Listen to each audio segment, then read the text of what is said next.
পাঙ্গাস মাছের কথা শুনলে অনেকে নাক সিটকায়, সেখানে খাওয়া তো দূরের কথা।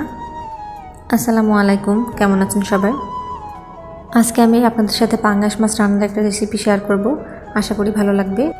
মাছটাকে ভালোভাবে ধুয়ে নিয়ে 1 চিল লেবু নিয়েছি। এখন এই লেবুর রসটা মাছের উপর দিয়ে দেব। মাছে যে গন্ধটা থাকে সেটা চলে যাবে। এরপরে দিয়ে দিলাম লবণ, হলুদের গুঁড়ো, পেঁয়াজ বাটা, শুকনো মরিচের গুঁড়ো। সব কিছু দেওয়া শেষে মাছটাকে এবার ভালোভাবে মাখিয়ে নিতে হবে, সব মশলাগুলো যেন মাছের গায়ের সাথে মিশে যায়। এবার তেলের উপরে সব মাছগুলো ভেজে নেব।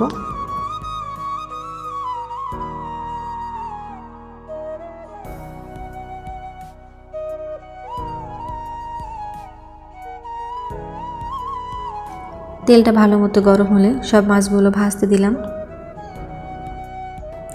অনেকে বলে পাঙ্গাস মাছ খেতে ভালো লাগে না, বা পাঙ্গাস মাছকে কোনো খাওয়ার জিনিস হলো। ঠিকঠাক মতো রান্নাটা যদি করা হয় তাহলে কেন খাওয়া যাবে না।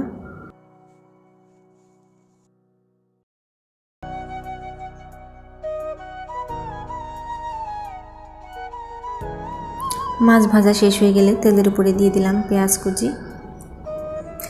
পেঁয়াজ কুচিকে একটু নেড়েচেড়ে ভালোভাবে ভেজে নিতে হবে। এবার দিয়ে দেব 1 চামচ পেঁয়াজ বাটা, জিরা বাটা, সামান্য পানি, লবণ, হলুদের গুঁড়ো, মরিচের গুঁড়ো। সব মশলাগুলোকে এবার ভালোভাবে নেড়েচেড়ে কষিয়ে নেব কিছুক্ষণ। মশলা কষানো শেষ হয়ে গেলে এখানে পানি দিয়ে দিলাম। এবার আস্তে আস্তে সব মাছগুলো দিয়ে দেব।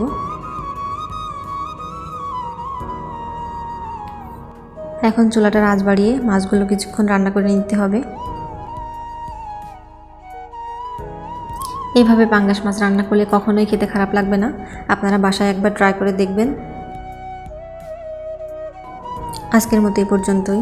ভালো থাকবেন সবাই। আল্লাহ হাফেজ।